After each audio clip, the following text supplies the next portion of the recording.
माँ, बेटा और बहू तीनों डाइनिंग टेबल पर बैठकर खाना खा रहे थे। खाना खाते खाते बेटा अपनी पत्नी से बोला, नीता, तुमने आज भी दाल रोटी ही बना दी। कम से कम खाना बनाने में तो आलस मत किया करो। फ्री तो रहती हो, कुछ अच्छा भी तो बना सकती थी। नीता बोली, बनाने वाली तो मैं आज सूजी का हलवा थी, लेकिन सूजी आई नहीं। मैंने कल ऑर्डर कर दी थी। कोई बात नहीं, कल बना दूंगी। किचन में कुकर की सीटी सुनाई देती है और खाना खाते खाते नीता किचन में चली जाती है। किचन से वापस आकर डाइनिंग टेबल पर बैठते हुए नीता कहती है कि आलू पकने के लिए रखे थे, शाम को आलू की टिकिया बनाएंगे।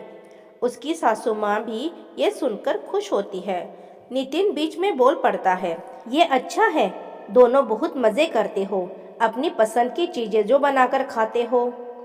तभी डोरबेल बजती है। नीता फिर से खाने के टेबल से उठकर दरवाज़ा खोलने चली जाती है। दरवाजे पर डिलीवरी बॉय सूजी लेकर आया होता है। पार्सल लेकर नीता फिर से डाइनिंग टेबल पर खाना खाने बैठती है। तब माँ बेटे से कहती है कि तू दरवाज़ा खोल देता, बेचारी को खाना खाते समय भी सुकून नहीं है। बेटा कहता है, सॉरी माँ, मैं नहीं उठ सकता, मुझे ऑफिस जाने के लिए देर हो रही है। नितिन खाना खाकर ऑफिस की तैयारी करने के लिए अपने रूम में चला जाता है। कुछ ही सेकंडों बाद वो नीता को आवाज़ लगाता है, नीता, मेरी घड़ी कहाँ है? मिल नहीं रही है। नीता खाना खाते खाते ही उसे बताती है, अलमारी के ड्रॉवर में देखो। नितिन कहता है, नहीं मिल रही है। नीता फिर से एक बार खाने के टेबल से उठकर उसके तरफ जाने ही वाली होती है कि सासू माँ उसे रोक लेती है और पहले खाना खाने के लिए कहती है। सासू माँ कहती है, बच्चा नहीं है, ढूंढ लेगा वो।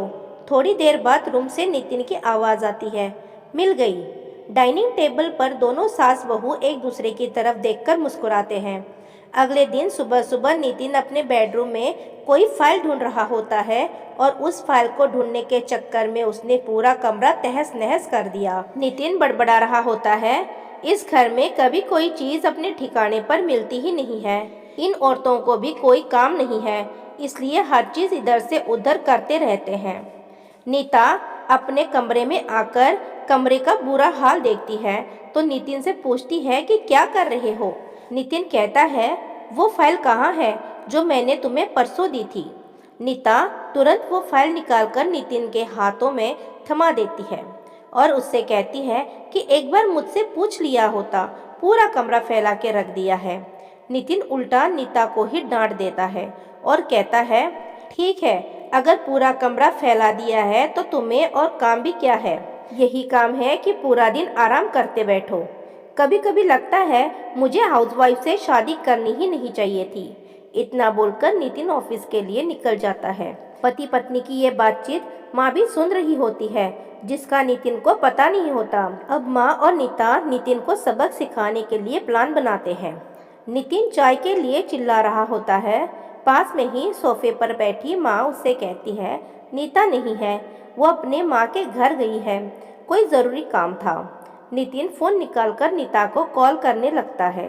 तब माँ उसे रोकते हुए कहती है, फ़ोन मत कर, माँ के घर ही तो गई है आज, आ जाएगी 2-3 दिन में। नितिन फ़ोन रख देता है और माँ से कहता है कि माँ चाय।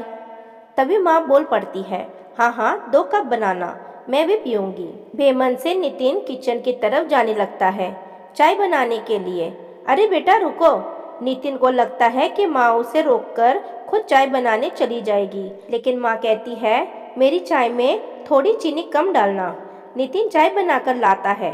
माँ और बेटा दोनों चाय पी रहे होते हैं। तब माँ बोलती है, अच्छी बनाई है, लेकिन नीता जो चाय बनाती है उसमें तुलसी के कुछ पत्तियाँ डाल देती है, उसका स्वाद ही अलग आता है। बेटा कोई नहीं, अगली बार जब तू चाय बनाएगा तो ध्यान रखना। नितिन माँ की तरफ देखता ही रह जाता है। थोड़ी देर बाद नितिन माँ से कहता है, माँ आज खाने में मटर पनीर।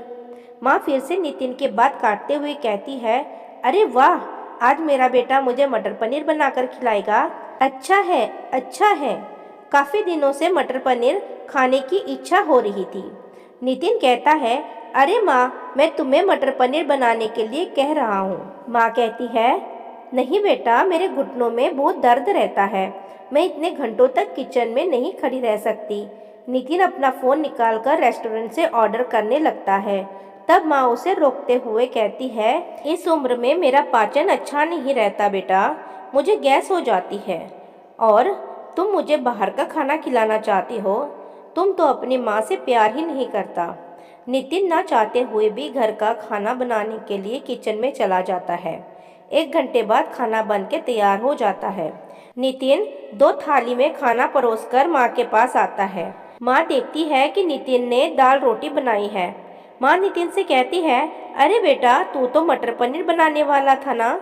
नितिन कहता है, माँ ये आसान था बनाने के लिए। माँ कहती है, नीता होती तो मुझे आज मटर पनीर बनाकर ही खिलाती। चलो कोई बात नहीं, मैं कहाँ हर दिन मटर पनीर खाती हूँ, आज भी दाल रोटी ही खा लूँगी। आ बैठ, साथ में मिलकर खाते हैं। दोनों बैठकर खाना खाने लगते हैं। नितिन ने पहला निवाला मुंह में रखा ही होता है कि माँ उसे कहती है, अरे बेटा, दाल में नमक थोड़ा कम है, जाकर जरा नमक लेकर आ। नितिन खाते खाते उठता है और किचन से जाकर नमक लेकर माँ को देता है। फिर अपना खाना खाने बैठता है। बीच में ही माँ खांसने लगती है और नितिन से कहती है, अरे बेटा, खाना गले में अटक गया है, थोड़ा पानी लेकर आ। नितिन फिर से खाना खाते खाते उठता है और पानी लाकर माँ को देता है। इन सब से नितिन के मुंह पर परेशानी साफ दिखाई दे रही थी। नितिन को अब महसूस भी होता है कि जैसा बर्ताव वो नीता के साथ करता है, उसे कितना बुरा लगता होगा। हालांकि नीता के मुंह पर कभी उसने शिकन नहीं देखी थी। माँ यही नहीं रुकती। खाना खाके हो जाने पर माँ नितिन को थालियाँ धोने के लिए कहती है। फिर माँ अपने बेड पर आराम करने लगती है। तब नितिन को चादर ओढ़ाने के लिए कहती है। उसके बाद जब नितिन रूम से जा रहा होता है, तब उसे रोककर एसी कम करने के लिए कहती है। इन सब कामों से अब नितिन परेशान हो जाता है, लेकिन कुछ बोल नहीं पाता। अगले दिन सवेरे सवेरे नितिन खाना बनाने के लिए सब्जियां काट रहा होता है, लेकिन उसका ध्यान सब्जियों पर नहीं होता।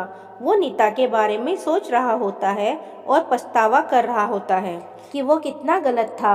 हाउसवाइफ का काम आसान होता है। तभी बेख्याली में उसकी उंगली कट जाती है। उससे खून बहने लगता है और वो बेसिन में अपनी उंगली धोने के लिए चला जाता है। तभी नीता उसके पास आकर उसके हाथों में पट्टी बांधने लगती है। यानी कि नीता कभी माँ के घर गई नहीं थी। ये तो सास बहू के प्लान का हिस्सा था, जिससे वो नितिन से छुपकर उसी घर में रह रही थी। नितिन नीता को देखकर काफी खुश हो जाता है और नीता से कहता है, घर का काम हम दोनों मिलकर करेंगे क्या? नीता पूछती है, ऐसा क्यों? नितिन कहता है कि मैं घर का काम सीख जाऊंगा और घर अगर हम दोनों का है तो घर का काम भी हम दोनों का ही होना चाहिए। तो दोस्तों, आपको ये कहानी कैसी लगी हमें कमेंट करके ज़रूर बताएं। कहानी अच्छी लगी हो तो चैनल को सब्सक्राइब और वीडियो को एक लाइक ज़रूर करें। वीडियो को अंत तक देखने के लिए आपका बहुत बहुत धन्यवाद।